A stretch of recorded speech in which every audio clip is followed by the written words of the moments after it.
እና ሚሊዮን ፐርሰንት እርግጠኛ ነኝ ኢትዮጵያ ተዘግታ አትኖርም። ማንም ፈለገም አልፈለገም አትኖርም። እና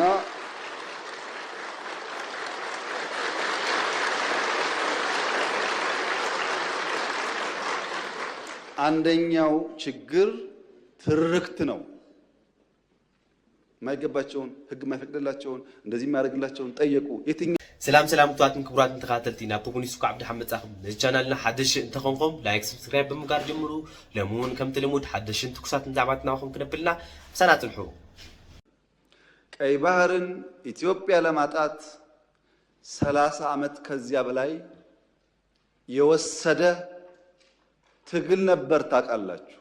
በ30 ዓመት ትግል ውስጥ በብዙዎች ርብርብ ነው ኢትዮጵያ ያጣችው። ሌላ 30 ዓመት ያስፈልጋታል ብዬ ግን አላስብም። በተረጋጋ መንገድ፣ በሰከነ መንገድ በውይይት መሄድ በጣም አስፈላጊ ነው።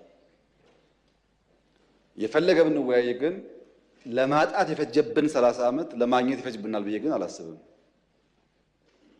ጊዜው ግን በቂ ስለሆነ በተረጋጋ መንገድ ማየት ያስፈልጋል።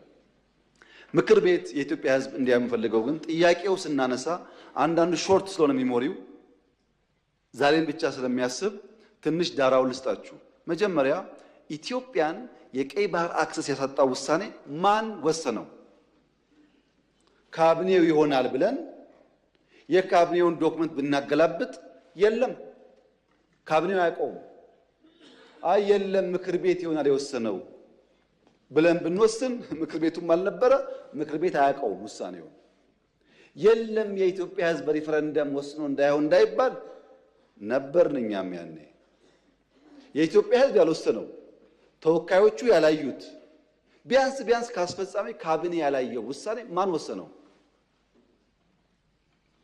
ማጣትን የሚያክል ነገር ያጣንበት መንገድ ህጋዊነት ችግር እንዳለው ማሳያው ተቋሞች አልገቡበትም። ካቢኔው አያውቀውም። አንድ ገጽ ወረቀት ማግኘት አልቻልንም። እንዴት እንዳጣ ነው የሚያስረዳ እና ህዝብ የማያውቀው ፓርላማ የማያውቀው ካቢኔ የማያውቀው የኢትዮጵያን የባህር አክሰስ ውሳኔ የሚያሳጣ ነገር የወሰነው ማን ነው የሚል ጥያቄ ማንሳት እንዴት ስህተት ሊሆን ይችላል?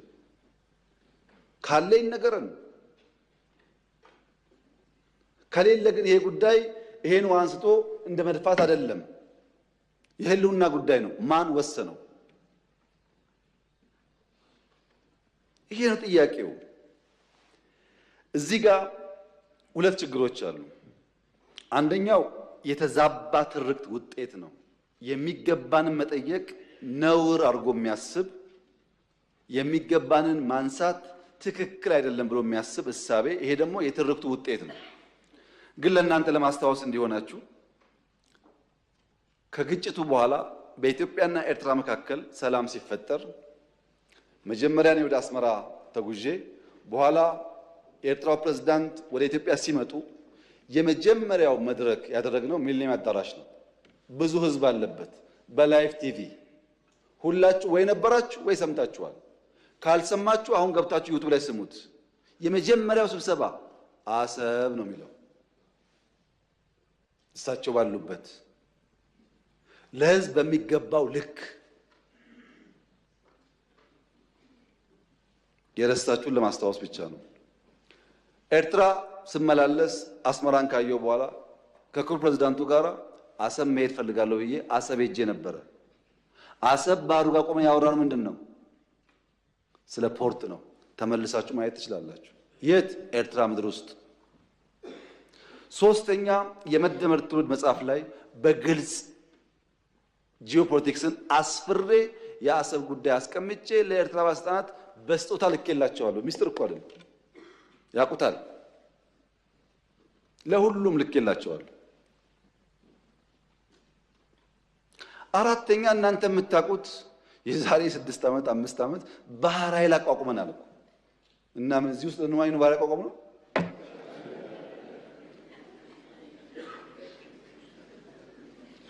ለምን ሰዎች ይሄን ደምሮ ማየት እንደሚቸገሩ አይገባኝም። ኢትዮጵያ ቀይ ባህር እንደሚያስፈልጋት ከለውጡ በፊትም እናምን ነበር፣ እንናገር ነበር። ያኔ መደመጥ አንችልም። ከጀመርንበት ቀን አንስቶ ግን ንግግሩ አለ። ያ ንግግር ግን ሰላማዊ መሆን አለበት። የተከበሩ እንዳነሱት ከኤርትራ መንግስት ጋር ተስማምተን ከዚህ ወደ አሰብ ሄደው መንገድ ጠግነን አልኩኝ እንከፍታለን ነው ጠግነን ነበር። ከጠገን በኋላ ችግር አለብን፣ ፖርቱ ተዳክሟል አሉን። አሁን አንዳንዶች ልክ ጸቡ እንደ ኦቨርናይት የመጣ የሚመስለው ሰው እንደዛ አይደለም። ታሪኩ ስለማንናገረው ነው።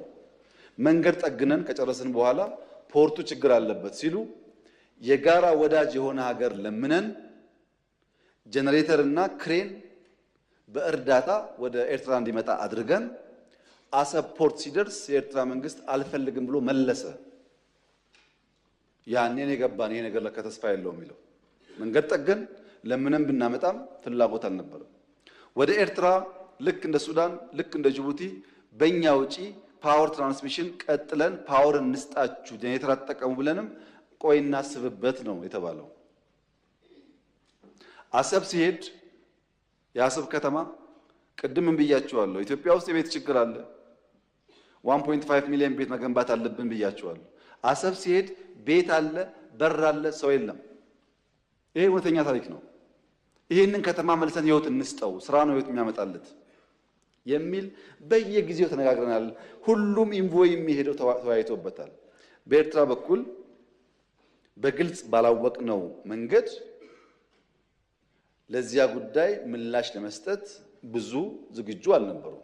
እሱ ቀርቶ የከፈትናቸው ወደቦች፣ ድንበሮች በሰሜን የከፈትናቸው ወዲያው ተዘጉ። ታስታውሱ ከሆነ የተዘጉት እኮ አሁን አይደለም። እናንተ ችግር እንዳለ ሳትሰሙ ነው የተዘጉት። እና የኤርትራ ህዝብ አሁንም ወንድም ህዝብ ነው፣ ምስኪን ህዝብ ነው፣ አገሩን ለቆ የተሰደደ ያለ ህዝብ ነው። ከዚህ ህዝብ ጋር በጋራ መስራት መተባበር ፍላጎታችን ነው። በፍጹም የውጊያ መሻት የለንም። በህጋዊና ንግግር ሊፈታ ይችላል ነው። ለብዙ ሀገራት በተናጠል ተናገር ያለው ምክር ቤት መስማት ከፈለገ ግን ለአሜሪካ፣ ለቻይና፣ ለራሻ፣ ለአውሮፓ፣ ለአፍሪካ አሁን በተከበረው ምክር ቤት መግለጽ የፈለገው ነገር የኢትዮጵያ የቀይ ባህር አክሰስ ጉዳይ አይቀሬ ስለሆነ ቅድሚያ የሚሰጠው ሰላምና ንግግር ስለሆነ እባካችሁን ሸምግሉንና መፍትሄ አምጡልን። ይሄው ጥያቄያችን እኛ አሁን ሸመግልላችኋለን ሰላም ያስፈልጋል እያሉ ማዘናጋት ከሆነ ግን ብዙ መሄድ አይመስለኝም፣ ጉዳዩ አይመስለኝም። ይሄ እኔ ስለፈለጋችሁ አይደለም፣ ናቹራሊ አይሆን ነገር ይሄው በአንድ ቀንም አንመልሰውም፣ በአንድ ቀንም አላጣ ነው። ናቹራል ሂደቱን ተከትሎ ይሄዳል። እዛው ላይ ጥያቄው የተነሳው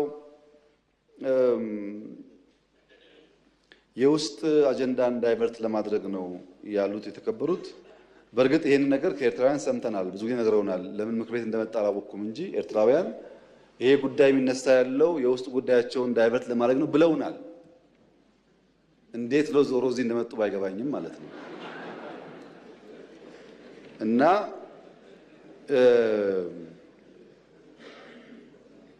በፍጹም አይደለም። ኢትዮጵያ ውስጥ ዳይቨርት የሚደረግ ነገር የለም። ልማት ነው ያለው። ኢትዮጵያ ውስጥ አቃፊ መንግስት ነው ያለው። ምንም ዳይቨርት የሚደረግ አጀንዳ ያለው የህዝብ መንግስት ነው ያለው። ለህዝብ የሚሰራ መንግስት ነው ያለው። ውጤት እያመጣ ያለ መንግስት ነው ያለው። በብዙ አፍሪካ ወንድሞቻችን የሚቀናበት መንግስት ነው ያለው። ዳይቨርት ማድረግ ሳይሆን ህጋዊ ባልሆነ መንገድ ያጣነውን ጉዳይ ማን ወሰነው ብሎ መጠየቅ ግን ከማንም ህሊና ካለው ሰው የሚጠበቅ ይመስለኛል። እና በዳይቨርሽን ታይቶ ትርክቱ እንዳይበላሽ የእናንተም ታሪክ እንዳይበላሽ ብታስቡበት። እኔ የምሰጋው ነገርየው ሲሳካ ደግሞ ያኔም ብለን ነበር እንዳትሉ ነው። እና 1,000,000% እርግጠኛ ነኝ ኢትዮጵያ ተዘግታ አትኖርም። ማንም ፈለገም አልፈለገም አትኖርም። እና